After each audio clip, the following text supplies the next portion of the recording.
Sharks in the pool, that is not cool. I need the tools, take me to school. Feet first into this league, me first, that cannot be. Under the underdog, Monica G. Feeling a whole lot better suddenly. I get in with it, winning again. You're 1 and 2 in the bag, and I'm going for 3. That is the beat down. God of the best, so I keep. Now, y'all treading water for weeks. Now I'm the shark, so I eat. Now, look, I am not sorry. I understood the pun from which I started. And navigating these drafts is cathartic. So, thanks for the invite to party, yeah. Dynasty underdog bite down. Up at the day and the night. Now, easy as flying a kite. Now, come take a look at it right now. Dynasty underdog bite down. Up at the day and the night. Now, easy as flying a kite. Now, come take a look at it right now. Hey everyone, welcome to episode 160, Dynasty Underdog. I'm your host, Uriah. Joined me tonight, Billy Beeman. What's up, man? Not much, man. Another sign of the NFL football season right around the corner. Injuries all over the place. Plenty of news to talk about. So kind of just builds itself for us, right? The show sheet. It does. It helps, that's for sure. Going through and just writing down all the news of the week, this time of year makes it a whole lot easier. Not that we're not creative, but it's just, it's easier. So. Oh no, I mean, listen, we can come up with stuff plenty, but it's nice sometimes when they do the work for you. We also have a preseason game going on as we speak. Yeah, that's Thursday. Pittsburgh, Atlanta. Yeah. I haven't watched a whole lot of preseason, to be honest with you. Not full games, but I caught the Dallas game last week because it was here in Seattle. Well, yeah. You guys are breaking rookie star hands and stuff. Really? I mean, really make it rough on the JSN owners. They broke Romo's back. Okay, I don't want to hear it. That's fair. And also, I think he was the one. He was holding the give him one winning field goal in the playoffs in 2007 against Seattle. So I kind of have some bad blood against those guys. And it's crazy up here. I tell you, the whole Seattle thing. There's 12 flags, Seahawk logos everywhere. Oh. And where I had lived previously down in Southern California, it's a mix. Just it could be some Raiders, it could just be anything, some Chargers, some this and that, just a mix. But up here in Pacific Northwest, it's just Seahawk country. It's insane. It's absolutely insane. People have their houses painted with the Seahawk logo on it. It's dope to be around that energy. That energy is pretty infectious. It's cool. Yeah, but they hate the Cowboys, so I feel like I'm in enemy territory. It's oh, you're a Cowboys fan. I'm yeah, I am. All right, anyways, let's hop into some news and nonsense. So, Devin A-Chain, he got hurt. I don't know how bad this is, but it's just, it's not really good to have a rookie out there get hurt. I think he's going to be held out for a couple of weeks. A shoulder thing, right? Yeah, it's a shoulder injury. They didn't really speak to the extent of it, and it says week to week, avoid serious injury. So nothing too concerning. He looked pretty good. He had some pop to him. Obviously, we know he's electric, so not surprising. But the dog likes him. The dog loves Devin A-Chain. But yeah, I like him a lot. His value is a little high for me, so I'm not sure kind of what to do with him. I've been trying to move him if I have him, but it doesn't seem like anybody's willing to buy at the current price either. And now with the injury, it's kind of just a hold. So I like what I saw in short spurts from him, though. I don't know how much of a workhorse he can be. And if, the JT news of the Dolphins searching for him, if that happens, then, say goodbye to A-Chain, at least for a couple of years. Yeah. Never was really in on him. He's fun to watch, but he's just, I think, a little too small. Which then I say that, and then I will back Deuce Vaughn, which is kind of crazy. But yeah, he's hurt. Jeff Wilson is in there, and we'll see what happens with Jonathan Taylor. Next one, Jaylen Warren. I say Jaylen Warren has standalone value. This guy, when we saw it last year, when Najee was out, Jaylen Warren just looked better. He just looked better. I was wow, this is Najee has the first round draft capital, all this other stuff. You expect him to be the feature back, but every time that Jaylen Warren got a chance, he just kind of actually looked like the better back. It reminds me a lot of the conversations that we're having with the Zeke and Pollard thing over the last couple of years. It was pretty obvious that one was a little more electric than the other. So, I mean, this tells me Jalen Warren's a guy like I just want to get on my roster. Like, I think he's going to come at a price that's palatable. I think you want him. I think he's going to have flex value, period. And then it could just end up being something more like later on. So, what are your feelings on Jalen Warren? Yeah, I mean, I love Jalen Warren if you have him. I don't like where the price is heading, to be honest with you, but it definitely has plenty of standalone value and obviously great handcuff to Najee. But I think Najee's catching a bad rap. Like he's playing right now against the Falcons. Looks pretty good. Caught a pass, breaking tackles. I mean, Najee's a really, really, really good running back, above average in my opinion. I think he catches like a really bad rap, and he's on an offense with a ton of weapons and an improved offensive line. So yeah, if he gets injured, Jalen Warren to the moon, right? Like for sure. I think they will give him the lion's share of the touches in that case. Obviously, they want to split the workload a little bit, which is not really typical of a what's the coach's name? I can't think of his name right now. Well, Mike Tomlin. Yeah, but it's not really typical of what Mike Tomlin likes to do. But Matt Canada's running it, so who knows? I think Najee Harris is going to actually be pretty good. I think they're both going to be pretty solid this year. So. I like them both. The whole Matt Canada thing is, I don't know if I trust it, but we'll see. I trust Tomlin. Yeah. Like, out of all the organizations and all the head coaches out there, like Tomlin is just like, he's so good. So good. And here Jalen Warren goes sniping a touchdown from Najee See, there you within go. like the 5 or 10. So yeah, man, like they clearly want to split it, but I think it's just going to be a pretty good team. So I like having both those guys. But yeah, Jalen Warren at price, obviously compared to Najee, great. Yeah, love that. Cool. This is another, I think, 7th round guy, or maybe undrafted, but I think 7th round guy, Ronnie Bell, wide receiver, San Francisco. Probably not a name that like a lot of people have heard, but as before tonight's game, and it'll probably still be that way after tonight's game. He leads all wide receivers in preseason yards after the catch. The guy is just out there just making plays constantly. I went to try to pick him up in multiple leagues, and I really had a hard time figuring out who to drop to try to add him to my roster. So I didn't actually add him to any of my rosters. But is this a guy that, because of preseason and all that he's done, is he somebody that you're looking to just stash away? I mean, yeah, if you can find a roster spot for him, absolutely one of those guys that you can stash away. Not somebody I'm dropping a player I like for, but you do have expendable roster spots and whatnot. And I always get into that thing. Like somebody said to me on Twitter when I was talking about, I don't know what I was talking about, but they were talking about how they value roster spots. No, I was talking about a lower end player. But they were talking about how they value roster spots over. It was the kid for the New York Jets. I forgot what his name is now, but the like 4th or 5th wide receiver on that team who showed out in preseason. Yeah. But he was saying like he values a roster spot, and like I just don't know why you can't drop the player that you just had on your team and make that roster spot an open roster spot. Like I don't know, like you know what I mean? Like the guy you picked up just off waivers, you didn't value that much, so like you can make it work. So it's like I don't know. That's how I think about it. Yeah, I would definitely get Ronnie Bell on my team if I had the open space and deep rosters for sure. Like 30 plus though. Wait, like 30 plus for sure. Yeah, and this is a perfect segue to the next one. Corey Davis retired. It's crazy. So if you have Corey Davis on any of your teams, drop him and go get Ronnie Bell. I mean, it's the same.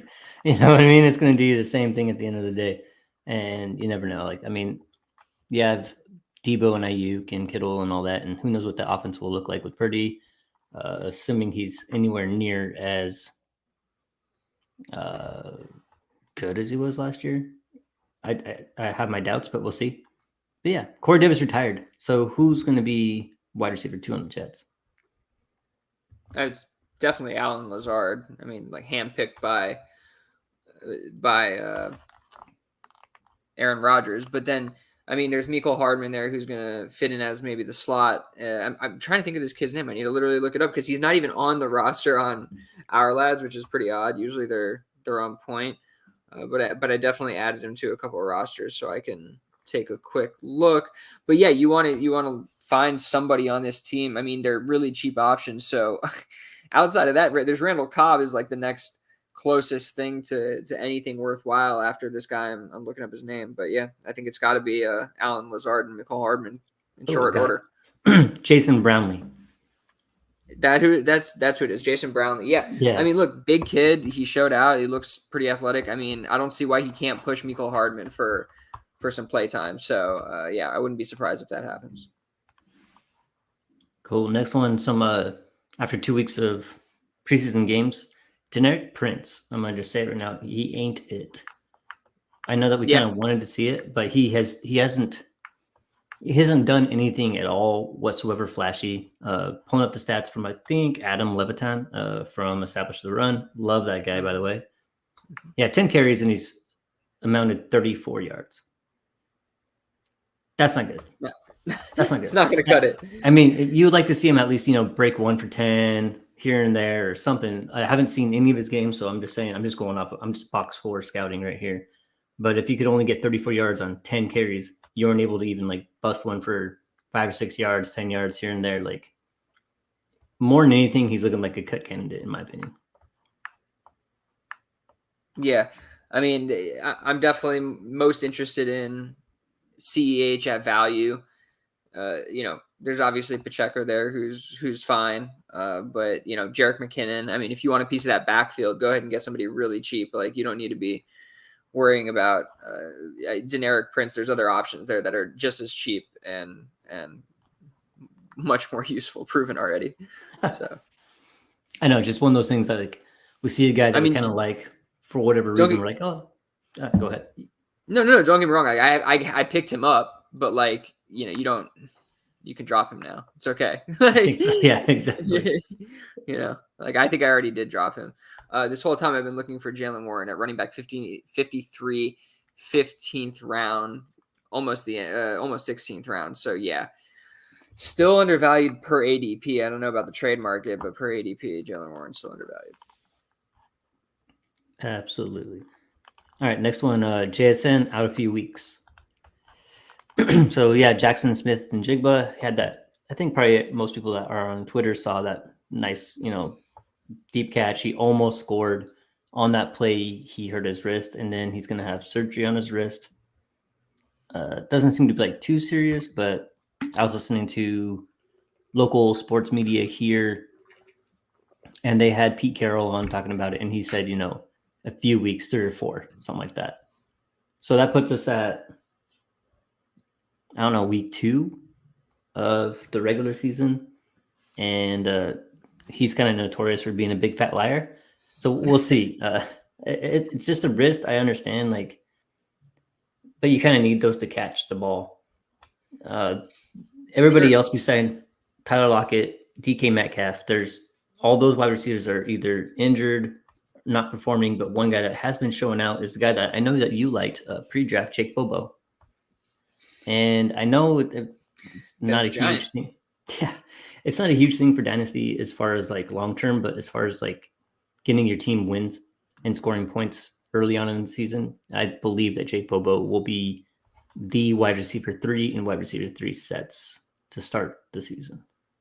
I'd love to see that. I mean, I'm sure he'll score a touchdown here and there. I like Jake Bobo a lot. I mean, it's similar to a Ronnie Bell kind of thing. If you have really deep rosters, again, 30 plus, 35 plus, that's where you can add a guy like that. But JSN, I have no doubt by week 8 is going to be just fine. Yeah. So I'm not concerned one bit about him. And I'm buying the dip anywhere in best ball redraft kind of style stuff. I'll take it. I think he'll be fine. I think you're right. All right, next one, Baker Mayfield. The Tampa Bay Buccaneers officially said that Baker Mayfield will be the starting quarterback come week 1. Over under 6 weeks. Oh man, what else can they do? I mean, I guess I'll take the under. I think it's I don't know. I mean, he does have a fair bit of talent around him. I think it's interesting hearing about Sean Tucker there too. Hearing a lot of Sean Tucker news out of camp. Heard today that he's splitting time with Rashad Penny with the ones in some drills. So that's interesting news. He's really cheap. Definitely a guy you can go after and get for nothing. And honestly, if he stays healthy, I mean, he's every bit as good as Rashad White, if not better. I mean, I think he was a more talented player and probably a much better prospect by the numbers. So I'd much rather veer off Baker and talk about Sean Tucker all night. But in terms of Baker, he could surprise, I think, and be just fine. I mean, he does have Chris Godwin and Mike Evans, and if Evans still has something left, he has two really good weapons there. There's been a lot of talk about Chris Godwin, and I saw, some chatter about him not being that good of a wide receiver and being propped up by, Jameis Winston, high volume, and great quarterback, and Tom Brady plus high volume. How do you feel about Chris Godwin? He's a very good football player. The reason he gets so many, we know this. The reason he gets so many targets is because he's pretty good. Yeah, they're not going to throw 700 times again with Baker. I doubt that. But Chris Godwin's a very good wide receiver. I think he has all the skills he needs to play. Like, if he's playing out of the slot, like, dude is just, he's insanely good. He's, one of the top 16, 17 wide receivers probably in the league. Like, he is a good player. Mike Evans does what Mike Evans does.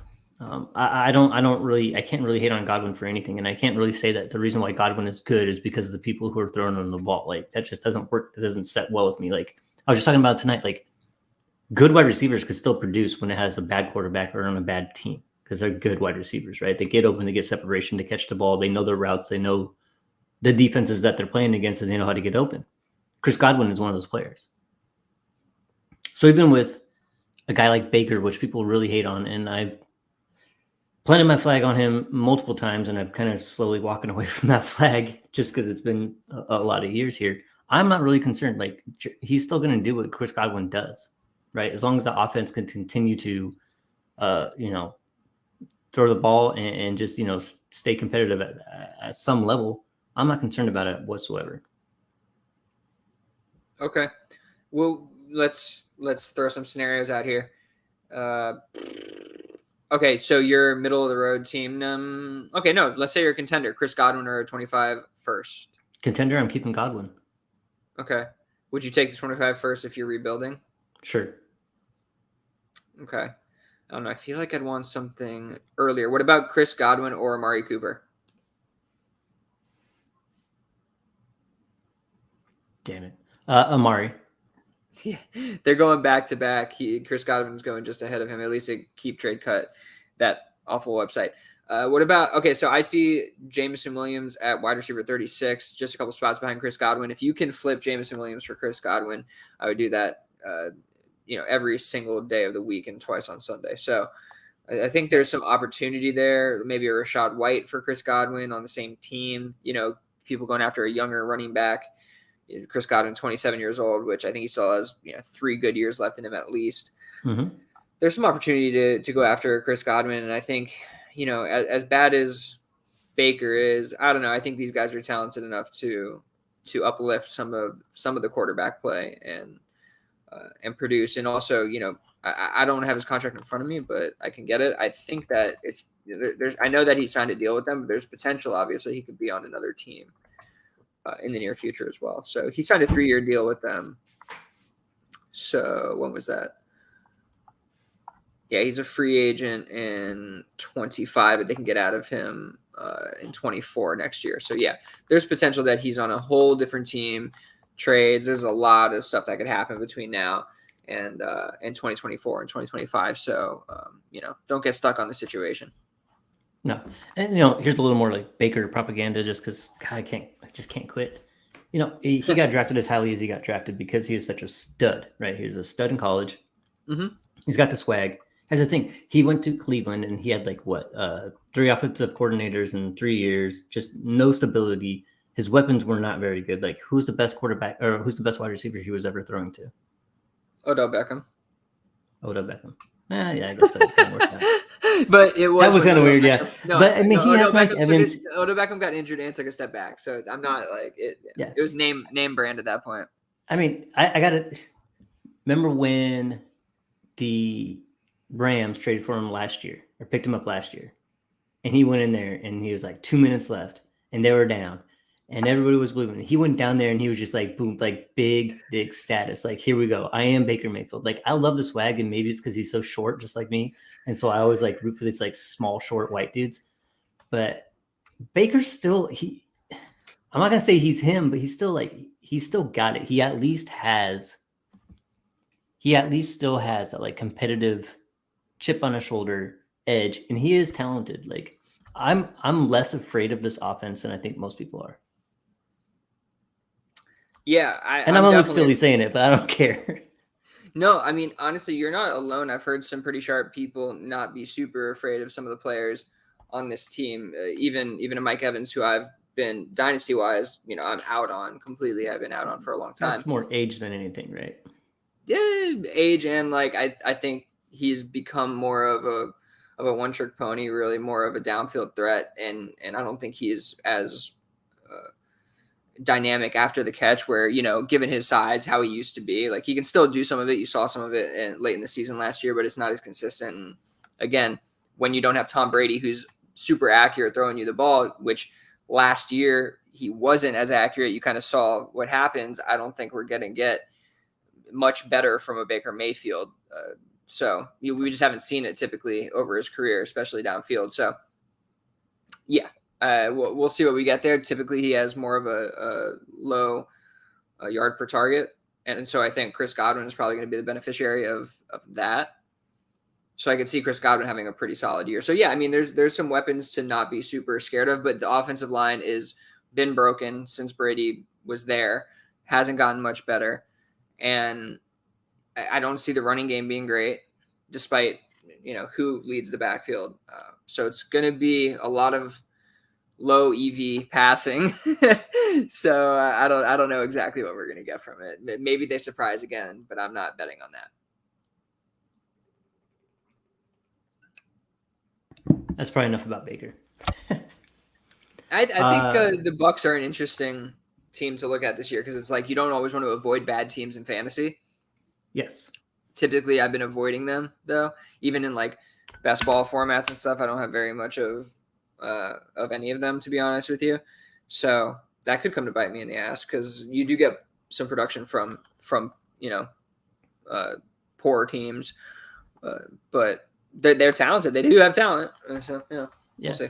And I think as a community, like, that gets baked into their ADP anyway. So like, it's not like you're not going to get Chris Godwin or Mike Evans at the same price with Tom Brady as quarterback as you'll get with Baker, but you might get a very similar production just because these wide receivers, they're good, right? I was just having a conversation on Twitter about it. Like, I remember, Allen Robinson and Allen Hurns, like, both putting up, I think, like 1,000 yards with Blake Bortles as their quarterback, because they teams sucked. So at the end of the game in the fourth quarter, halfway through the fourth quarter, dude's just chucking bombs, and these guys are picking up yards, and they're becoming very, very good fantasy assets.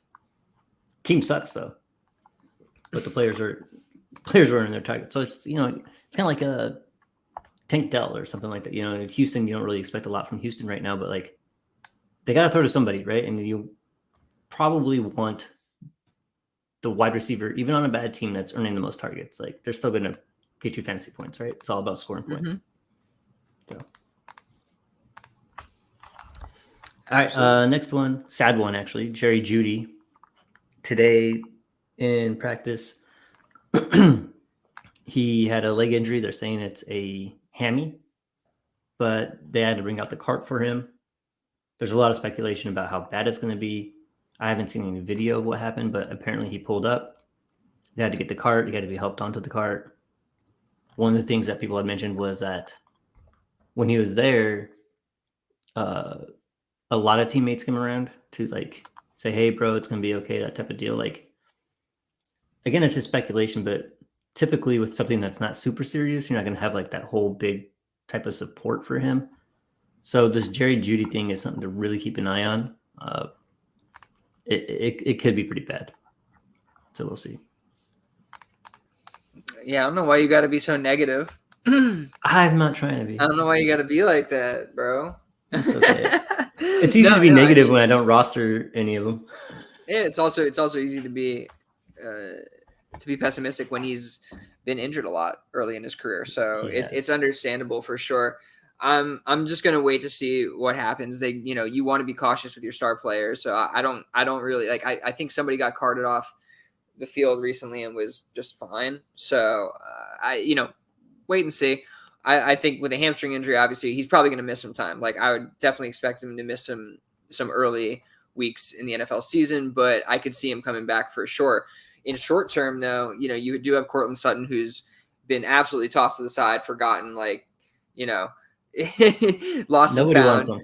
Yeah. We're looking for him right now. We're heading to the lost and found. Like, hey, is there any Cortland Sutton I can have? Can I grab some Cortland Sutton, please? Because I would like to have some of that really cheap Cortland Sutton all of a sudden. But also Marvin Mims, a guy who also I don't think anybody was really thinking about. He was an afterthought as well in most rookie drafts, at least late second or third round kind of pick. And this guy could just slip into a ton of playing time. So I think he's a guy to kind of keep on your radar, even for like we got redraft coming up and all that. So I'm sure that's on everybody's mind. Like that's a guy who you want to prioritize and redraft. If Judy's going to miss any time and this guy carves out a decent role for himself, it's not going to impact Judy at the end of the day, but it's going to maybe impact Cortland Sutton later down in the season, and maybe he gets more play time in general, right? So, I like Marvin Mims a lot. I like this for his long-term situation just to get play time early. Excellent. I like that a lot. All right, cool. What to do with the 101 or 104 in one quarterback?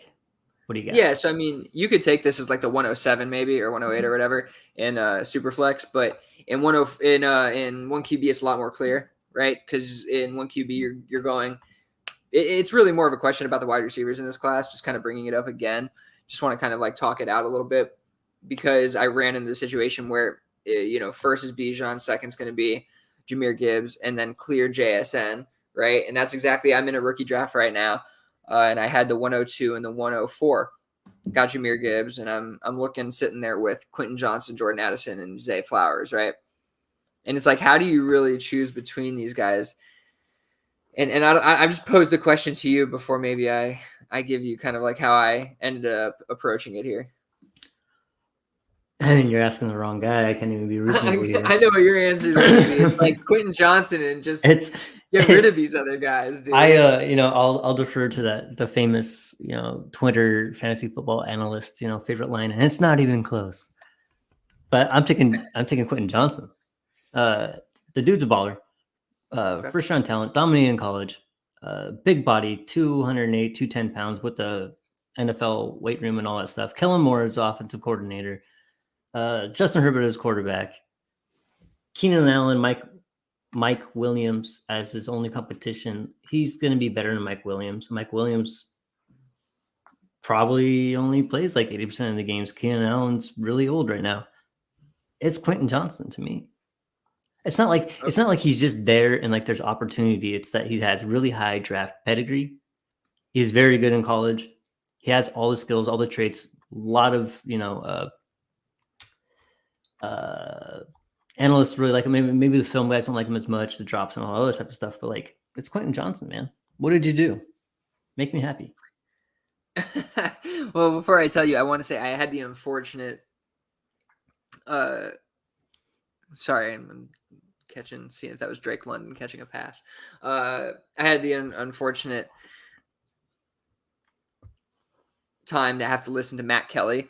He was on the CBS Dynasty podcast. I don't know why they give that guy airtime, but yeah, he was talking though about how his comps historically are really, really bad in terms of analytically, I guess. I don't know, exactly what he's looking at in terms of metrics and formula there, but probably a lot of the stuff you see on Player Profiler. But a lot of guys like Brashad Perryman and big guys who just really didn't work out. So there's obviously some concern there. We saw a drop in preseason already, but we did see a couple of really good catches. We saw a touchdown catch. Obviously, guy can run some routes. He's definitely I think, a step above some of those guys mentioned, but he definitely is in those kind of buckets. So, yeah, I don't know. So what I ended up doing, because I do have Quentin Johnson in some places, I do have some Zay Flowers. So I was like, look, the team that I'm drafting him to, I want some production this year. Like, I kind of need production because it's a win now type team. And I'm adding Jahmyr Gibbs. And I figured, let me add Jordan Addison. I know that he's going to be utilized early and often, right? He's probably going to produce. He could be the wide receiver one in terms of production from this rookie class, even if he's not the best wide receiver one, long term. So, I think he's still going to be, like we've talked about, a pretty successful wide receiver in the NFL. So if he has a good rookie season, I could probably move off of him for one of these other guys or another wide receiver that I do like. And I could also benefit from the early production, and which I don't typically like to do, but this just adds to kind of everything. Another factor in this is that it kind of builds out the portfolio, right? Like, I had one of each of the other guys. I didn't have any Jordan Addison. Okay. I probably should hedge my bets a little bit there in the end, right? Even if that's not how I typically like to play, that's probably deep down a high EV move in general. So that's kind of like, that did play into the very end of it. Like, I don't have any. I do want a guy who's going to produce. I think he's going to work out well enough. But I do think there's a higher ceiling on these other guys, like I've said before. So I don't know. It's a tough one because there's these, like, this little, it's like the angel and the devil on your shoulders. I have like that with Quentin Johnston. Like, I just have one of them telling me, like, dude, he's going to drop every pass, bro. And he's going to be terrible. And I have one telling me he's going to be Randy Moss. You know what I mean? It's like, I want to fall somewhere in the middle. So I'll take some shares. I traded Devonta for him. I'm putting my, I think that takes some stones to do, right? So I'm definitely taking a stance there, but I don't know if I want to take such a stance where that's all I have in my portfolio is Quentin Johnson. And if he does fail, then I feel it everywhere. And I think that there's opportunity to maybe get Quentin Johnson if I want to down the road. Okay, so I'm gonna have to credit the guy from Bulletproof Fantasy Football, the Bean Counter on Twitter. He actually just did a thread of Quentin Johnson today, and just some of the highlights from that. Give him a shout out. So just breaking down breakout age, which is important if you have been paying attention. Breakout age, draft capital. If you just think about breakout age of 19 and draft capital, first round draft capital. If you just put him in that bucket, just those two metrics, He has a historical hit rate of 64.7%. Just based on those two things. Not even taking into consideration he's alpha size with a really good quarterback and a very, very good offensive coordinator.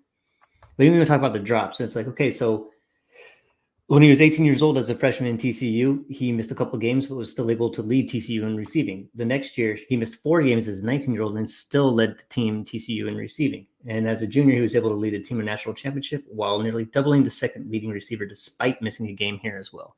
So if you want to talk about drops and those other things, like this is a dude who was playing part-time on his team and was still the dominant wide receiver. And you don't just become the dominant wide receiver. This is TCU. This is not,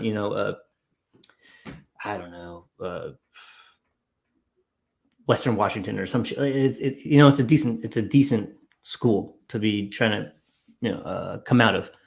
If he was able to miss all that time, drop those balls and all that stuff and still ball out, it's not an accident. It's not an accident that he's just that good to be that dominant. And the NFL saw it. That's why I took him in the first round. So I'm very high on QJ. Very, very high. Yeah, these guys are. It's really hard for me still, like up until this moment, to rank these guys. Like if I had to, I think I would rank it Flowers, QJ, and then Addison, which is probably crazy for most people. I think that most would probably have Addison, QJ, Flowers, and then or QJ, Addison, Flowers in that order. So I really like Flowers, but again, like I don't feel a need to get like necessarily overexposed on a player in general. So at this point, I think I do have like one of each in the places I could have gotten one. So I feel good about that. But I do think I would put my money more on QJ or Flowers to hit the ceiling rather than Addison. So I could be giving that up, but kind of betting on my ability to maneuver in trades in the future to get either one of those other guys or get somebody I prefer. I mean, I got the 104 by trading DeAndre Hopkins. I think that's a pretty good trade, right? Like he didn't know it was going to be the 104. He was trying to compete.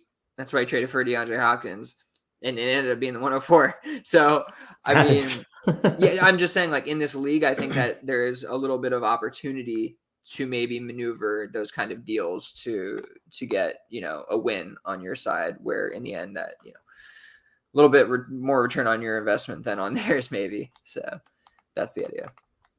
And I can't even fault you for taking Addison for the reason of just like diversifying. Like I have one share of Flowers, and it was the exact same reason. It was the exact same reason. I was sitting there, do I need to draft Addison, QJ, Flowers, whatever? And I already had some, but I didn't have any Flowers. So I was like, well, I think that's a smart move. Like I'm not all about like trying to look at my roster construction and see how overweight or underweight I'm a player. If I like a player and I want him on my team, I'm going to try to get him on my team. But I think, when it comes to rookie season, it's important to try to like, if you're in multiple leagues, like try to get one of each of them, or at least you'll hit somewhere, ideally. So yeah, I did the same thing with Flowers. Yeah, no, I get it. And like, I don't want that to be the reason that's okay though. No, I know it's more of a principle thing. Cause like, it's just, I don't feel like that should be a heavy weighing factor though. Maybe I'm just like, being annoying about it because it probably isn't that heavily weighted of a factor at the end of the day. It's just kind of like a tiebreaker. Because again, I think there's other factors that lead to Jordan Addison being a good pick year one. And that's, he's going to be utilized really often. Like there's no question about it. He's the wide receiver 2 for the team immediately, and he's going to be peppered with targets. So it's like, there is a value to that. You have a young guy who's going to likely retain, if not gain value going into year 2, even whether you like him or not. He's going to produce for you, help your team potentially win, get to the playoffs, make you some money, and you can move him for something because of that potential gain in value. So I think there's a lot of opportunity with Addison where there may be more risk going into the future with these other guys who could still maybe retain value, but also not be on the uptrend depending on how their rookie season goes, whether it's injury or, drops, whatever it is, right? Or just underperforming, who knows? But I think that he has a little bit more insulated value than the other ones. So my risk averse nature kind of took over, and I'm like, all right, let's just do it. Let's do it. And just speaking about that team real quick, we didn't talk about it, but TJ Hawkinson has been kind of not at practice. Well, yeah, he wants a new contract, and I think he's had throat infection plus back soreness is what I saw. And I'm assuming, to be honest with you, like whenever you're like super sick, like you have back soreness, I assume that's what it is. So I think he just wants a new contract, and he'll probably be all of a sudden healthy and ready to go if they were to get an extension done. But one way or another, yeah, man, like they're probably not super concerned, like got to get him back on the field because they feel like they have a lot more, receiving options. And, you can tight end production is fairly replaceable, and TJ Hawkinson has been fairly replaceable throughout his career as above average as he's been. Yeah. Just something to keep an eye on, I guess. Mm-hmm. All right, this next one comes from actually kind of from the Discord. They were talking about Sam Howell. And in fact, Sam Howell's gotten quite a bit of praise on the Twitterverse. I don't think I'll ever be able to refer to it as X. Like that's I will stupid. not. Yeah. They even changed it, like instead of like retweet, it just says like repost. I'm like, oh, this is dumb. But yeah, so let's do Sam Howell price check. So I check out guy on Twitter. He goes by @Dynasty Dorks, Dave Hellman. And he actually did a thread today, so I was going to run through the results and just kind of get your thoughts on it real quick as I pull this up. All right. Sam Howell or Kenny Pickett? Sam Howell or Kenny Pickett? Oh, Kenny Pickett easily. Like, it's not even a question. 61.3% agree with you. Sam Howell or Aaron Rodgers? Aaron Rodgers. Like, come on. 62% agree with you. That's ridiculous. Like, I'm sorry, 30% of people would rather have Sam Howell than Aaron Rodgers with Garrett Wilson and company. Like, I don't understand. 38%. Whatever. Okay. Yeah. That's okay. that's terrifying. All right. So Sam Howell or Derek Carr? Derek Carr. Derek Carr, 58.8% agree with you. Yeah, I figure if Aaron Rodgers is low, I mean, oh God. This one I'm actually a little shocked at, especially when you compare him to Aaron Rodgers. Aaron Rodgers was 62. How do you feel about Sam Howell versus Jordan Love?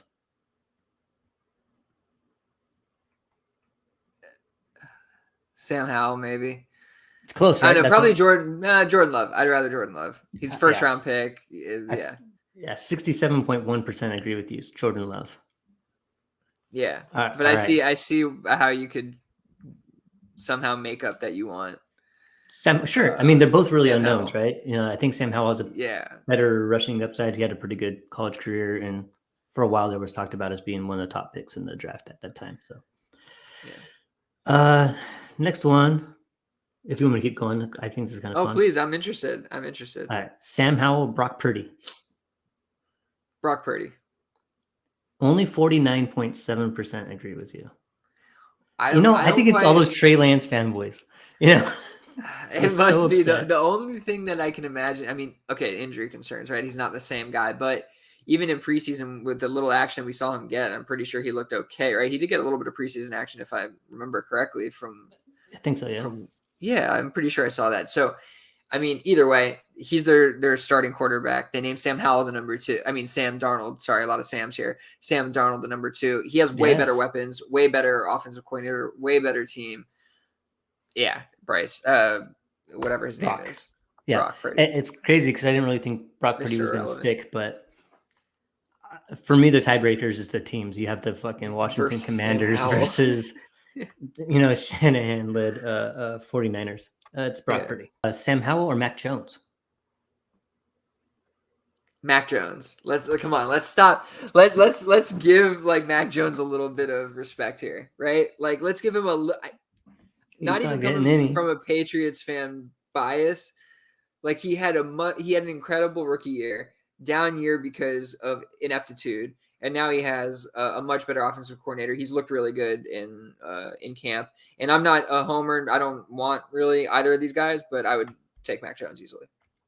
Yeah, if you're not a believer in Mac Jones, I'll tell you what made me a believer. Go watch that game, his rookie year against Dallas. He had a great game. I don't know if you remember. The score was like, I remember 40. It was insane. Threw like an 8-yard slant to Kendrick Bourne to tie the game or something. Yeah. Just insane. I was like, this guy's got stones. But anyways, yeah, Sam Howell, 66.5% will take him over Mac Jones. This one's kind of a no-brainer. Wait, 65% would take him over Mac Jones? Yes, 66.5. That's for insane. Sam Howell. I would absolutely go trade Sam Howell for Mac Jones. I really would. That's what I'm I don't think Sam Howell's on the ascent like that. He could easily be out of a job by week 6. I mean, technically Mac Jones could, but they have way more invested in him, just like Jordan Love, but way more than that. Absolutely. And I think, you're taking Jordan Love. Wait, I'm sorry. If you're taking Jordan Love over Sam Howell, you're taking Mac Jones over Sam Howell. And if you're like I've seen this also in underdog drafts, like Mac Jones is free and Jordan Love is like in places that I don't want to touch. No, come on. Mac Jones is going to be just fine in comparison to those guys. In comparison to those. Whew. Sorry to cut you off. I'm no, you're good. This ridiculous. Is awesome. Yeah. Next one, Sam Howell or Trey Lance? Really? Well, it was here. The QB3 on his own team? Yeah, I'll take Sam Howell. I'll take Sam Howell. 92.4% agree with you. Okay. Sam Howell or Matt Stafford? Sam Howell or Matt Stafford. Yeah, easy. I don't care about the years. I don't believe that Sam Howell has that many years in front of him. If he does, you lucked out. Good for you. I'd much rather the guy who wins Super Bowls and has Cooper Kupp. I love it. You're 22.7% agree with you. Good. Sam Howell at 77.3 over Matt Stafford. These Sam Howell truthers are maddening. I don't get it. Like, everybody likes the new flavor of the month. You know what I mean? That's kind of what it is. I feel like 38% of people want him over Aaron Rodgers. Aaron Rodgers, why? Why? Sam Howell played better than Aaron Rodgers when? Even in a down year, Aaron Rodgers played better than Sam Howell, and now he's motivated. I don't get that. I don't understand that at all. It drives me crazy. And look at the weapons. Like, so you have John Dotson and Terry McLaurin with turf toe. And it's the Commanders. But here we are, man. Here we are. I wish I had drafted some Sam Howell right about now. I mean, I would. Yeah, I wish I drafted Sam Howell so I could trade him for, like, imagine you drafted Sam Howell in like the 3rd round or whatever the hell it was, or the 2nd round, and you have a win now team, and you can go get yourself an Aaron Rodgers plus maybe Plus like, another right? third or something. Are you kidding me? Like, no, I don't get it. Please, I don't know. I don't know what we're doing here. All right. All right. So we had this one come through the Discord, and it was Dan. Shout out. He asked Michael Thomas plus Ryan Tannehill for Sam Howell. How do you feel about that? Because I feel like that's an overpay. Like, I know they're old, and I guess if you're, I mean, even like, I don't know, if you're really rebuilding, I don't know. Maybe you could do that, and I don't know, it works out. How do you feel about that? I don't like it. I guess if you really got to be confident in your assessment here. If you think that Sam Howell is playing all the games this year, sure. Because I don't think Tannehill will. I think something's going to happen, and Tannehill plays half the season. I mean, I'm just saying. I could be wrong. I mean, I think it could only be injury. I think that's the only thing that could happen to have, like, Malik Willis and Will Levis, who may as well have the same name. Malik Levis. Malik Levis. Will. Oh my God. Will Willis. Off the rails. No, I like Will Willis. Same guy. I forgot what one of their names is now. I forgot. Like, Malik Willis and Will Malik Levis. Willis. Yeah, Malik Will Levis. Willis. I want to call him Will Willis. Damn it. Oh, we're completely off the rails. And by the way, that's one entity that Ryan Tannehill has to compete with. Okay, and I don't think that combination is going to beat him out.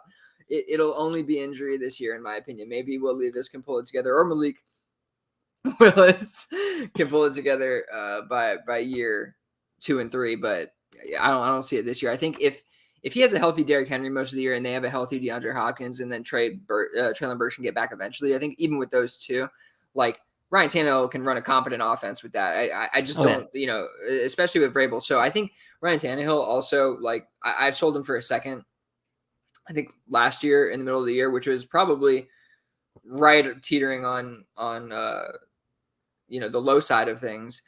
You probably should get a first for a starting quarterback in Dynasty, but I think that he's, even that for the right team for a contender, you could probably get a cheap quarterback one. If you're like Uriah and you don't believe that I'll make it through the season, then you don't do that. But I think you can get him for, a cheap package where you don't necessarily have to give up a second, maybe a player you don't love, but somebody else does. And a third, or I don't know, because people don't like Ryan Tannehill. They don't like him at all. Not right now. Yeah. And it's understandable why. I mean, he's not very palatable. He's going to be done soon, but short order, I think he's okay. I think he's secure in a job. All right, some quick ones here. Sam Howell or Will Levis? What did you say? Sam Howell. Sam Howell or Will Levis? Sam Howell, for sure. All right, 90% agree with you. Sam Howell or Desmond Ridder? I'll take Desmond Ridder. You would agree with about 22% of people.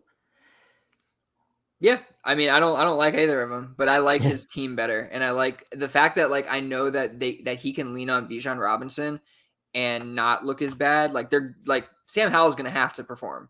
Like, Desmond Ridder could lean on the running game. They could kind of make things look good around him and protect him, in a way if he's really bad. And then he's got really good tools. If not, he has good tools and he has good weapons. Like, he's got Drake London. He has a star wide receiver, running back, and tight end.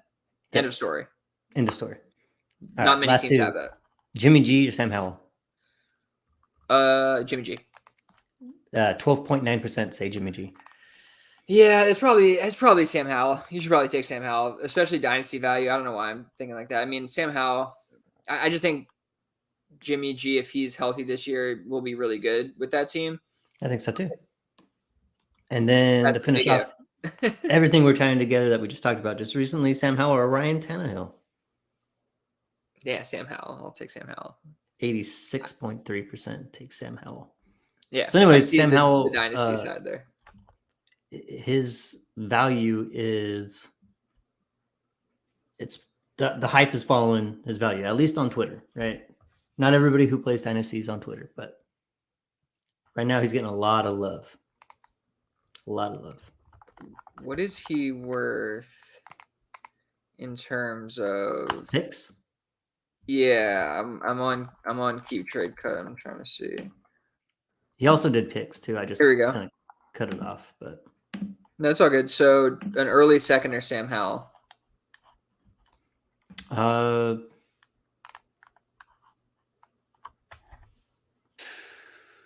probably Sam Howell. A late first or Sam Howell. Late first. Yeah, I think I agree with that. I think for an early second, like I'm going to see what Sam Howell's going to do. But if I'm going to get anything that has a 1 in front of it, I might as well just get off on him on the hype. I totally agree with that. Like anything with a 1 in front of it, give it. Give it. Okay, let's finish it off with some dynasty trades here. Cool. We stretched it. We do great. We do. Really I mean, good. whatever. I mean, that was fun. Oh no, I enjoyed it. I don't mean it like we purposely like stretch anything. I'm just saying we made it work. So Hayden Hurst for a third. Saw this go down in Console War Dynasty. I actually think this is Dan as well. So yeah, Hayden Hurst for a third. We were talking a lot about Hayden Hurst last week about how he could possibly be the top 2 target on his team. Mm-hmm. Looking more and more like it each and every day. How do you feel about that? Hayden Hurst for a third. Yes, we talked about it last week, I believe. And if I say last week that I think Hayden Hurst for a third is a good idea to go out and get Hayden Hurst for a third, then I still say getting Hayden Hurst for a third is a really good idea. Then I think of this week as well. Awesome. Yes. Okay, cool. Yeah, I totally agree with you. I love that price. I think you could do that in like a lot of leagues too, by the way. I think you could do it almost everywhere, especially like imagine how many teams just have this guy sitting on his roster and they're not contenders. Like those are the teams you target because they'll take a third any day for a guy that they're, not going to use. So definitely think there's potential here. This one came through my inbox. Tank Bigsby and Marvin Mims for a 25 first. Looks more interesting today with Jerry Jeudy injury. Sure but does. How do you feel about that? Yeah. Tank Bigsby, I think I saw, has led all running backs in preseason so far with runs of over 10 yards. He looks great. He looks great. He looks great. I mean, he looked great in college. He looks great now. Etienne is not getting 60% of the workload there. It's just not happening. I'll have to eat. You saw my tweet. I'm gonna have to eat broccoli if he does. I hate broccoli. I'm gonna put cheese sauce on there if I have to. But yeah, it's a 25 first. Don't care about him. So yeah, give me Bigsby and Mims. Really? Wow, I declined this trade. That's interesting. I mean, I get it. The more and more, the more time that goes by, the more you see. Like, I mean, I do like Bigsby. I just drafted him at 203 in the 1 QB draft. He ended up at 203. Very surprised. Love that value for him. Still going a little like I think he would have fought. Like I took him early. Like Devin Achane was still there. Michael Mayer was still there. I guarantee you, if I didn't take him, it would have taken a couple picks to get to Bigsby, which is surprising given the fact that he has showed out so much in preseason. Such a highly rated prospect coming out of high school. Obviously, he fell off a little bit, but as we talked about in the prospect profile, a lot of it had to do with the team, the scheme, the quarterback, just really, really poor stuff all around in every phase that I just mentioned. So looking back in hindsight, and I said this in a tweet in some form or fashion, but it seems like one of the easiest kind of picks in the second round, area, just kind of smash this guy. And one of the kind of biggest mistakes in terms of fading a player in this draft, it just seems kind of ridiculous that somebody with his talent prospect profile, and then he gets a draft capital to a team with a coach who likes to use multiple running backs. Yeah. The concerns with Etienne, injury history, it's like, what are we doing? Why aren't we just selecting these really talented, like almost like a quarterback? Why aren't we just selecting the talent, like just going for elite traits and just, banking on that this running back is going to carve out a role because he's really good. And I think that's kind of where we're at. And if you miss the boat, you miss the boat. But it doesn't seem like the boat's kind of taken off yet. It seems like the boat is really like still roped to the dock. They missed taking the rope off. They're about to rip the dock off. You can catch the boat. You can hang on to the dock for a couple more minutes, and you can still get on there and jump. It's right there for you. But I don't know if I was willing to move a 25 first, and I'll just get into my thought process on that. And I said it to the manager, who said, I won't waste your time in the future, which is kind of a cool interaction. And it wasn't like a snarky, I won't waste your time. It was more like, I was like, I don't really move first unless it's for stud players, like known value, because like, that's a good point. It's just, it can really bite you in the ass down the road. Like, obviously there's a reason he wanted that first, because it's a smart move to get that first before it builds value. And these guys are unknowns, and it's more likely than not that one, if not both, bust, right? Like it's more likely than not, just, by the numbers. So that's how I kind of like try to ground myself. Maybe there's some opportunity for me to go get Bigsby by himself without the first round pick, and kind of make it work there, because I do like Bigsby a lot. Clearly he's willing to move him for some future value. Maybe we can make that work. So that's how I was kind of thinking through it. And I wanted to make sure that got to the listeners in terms of, strategically, I think you want to hold on to your first round picks. I know you want to hold on to your first round picks unless you're getting known commodities, lots of points, lots of dynasty value. Otherwise, you could be digging yourself a hole that's more difficult than not to fill and get yourself out of. Yeah, no, I mean, you kind of convinced me a little bit there. Yeah, the fact that realistically, Bigsby and Mims, even with all the hype and the Judy injury and Bigsby looking like a stud, if they both fail, come that 25 rookie draft, you're going to be pretty sad about it. So, but I think I still do it. I think I still take Bigsby. I think you don't have to. I think not in terms of don't have to. I think you can ask for at least something more in return, in terms of like you getting a third back, like something to insulate your pick value, even though those aren't super valuable. I think that you can maneuver something here to get yourself more insulation than these two kind of dart throws, even though Bigsby admittedly is a more high quality dart throw. You know what I mean? A dart throw with a higher probability of hitting the target. Yeah. And one thing, it's worth noting about Bigsby, maybe it matters, maybe it doesn't, but, Bigsby was drafted with the current head coach, and Etienne was not. Etienne was drafted by Urban Meyer, when he had a perfectly good, cheap-ass running back in James Robinson. What an idiot. But, yeah, I mean, it's also worth noting that, like, he's going to have standalone value. Like, he's a handcuff. He's a handcuff that people wouldn't want to call a handcuff, because he's going to play his own role. They're different running backs. Like, they are not the same player, but both can catch the ball, granted. And he might be the better receiver at the end of the day, just as a whole, with everything he can do in terms of, just security, route running. Like, he's a bigger body guy, and he can do some of the things that Etienne can do. So, I don't know. I don't know how it's going to play out, but it certainly can be one of those. We talked a lot about last week, Ken Walker and Zach Charbonnet. Yeah. And I don't have these guys ADP in front of me, but Etienne's is higher than Walker, and Bigsby's is probably near or below Charbonnet, likely very couple rounds below Charbonnet in terms of ADP in a startup or something like that.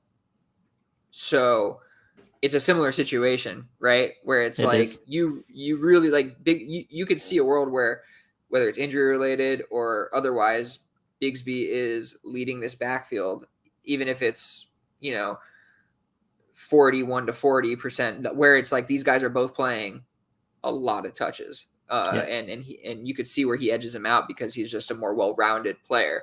And maybe like Ken Walker, Etienne's the more explosive guy, right? The home run hitter. So it could be one of those situations. I could see that. Cool. Anything else you want to talk about? No, I'm good. I love it. We'll have some more stuff next week. Are we going to be like the season starting next week? The week after our next show. So we'll have a pretty exciting show next week, ending the preseason. I have some stuff I do want to talk about with some running backs. I just started pulling the data, so that'll be fun. I don't know if I've announced this at all, like on here, but I'm not making a big thing out of it, but I am having a child. So that's happening around, that's happening around October. So I will not be here for a couple of weeks whenever that happens. So we'll get some friends of the show to hop on, whether it's, Jake and Matt and Jagger and Paul and some other people. They'll hop on. Hopefully it's not that many shows, but we'll obviously fill the void, and you'll get some people who you probably enjoy or think are smarter than me. But just think. Just think. And if they don't want to come on with me, I got a 7.5-year-old that would just love to talk your ears off. So maybe. Special ep. Yeah, she wants on so bad. She's like, "Can I get on your podcast?" I'm like, "I don't know." The older she gets, she's like, "I want some airtime. Yo, give me some play." She's a ham. She just wants to be in front of the camera. It's crazy. It's I love that. Opposite of me. So I mean, anyway, it's a good thing. It's a good thing, honestly. I wasn't like I was and still am like on the shyer side in terms of those things. I like, the kids these days are very outgoing and kind of confident. They should be. Yes. All right. Well, everyone, thanks for giving us a listen tonight. Follow us on Twitter if you can. Follow us at Dynasty Underdog, at Uriah Dawkins, and at Willie Beeman DFF. Join our Discord. It's free. It's fun. It gets popping a lot of times. A lot of great questions. A lot of smart people in there. Check out our YouTube channel and listen to us on Spotify. Have a good night. Later.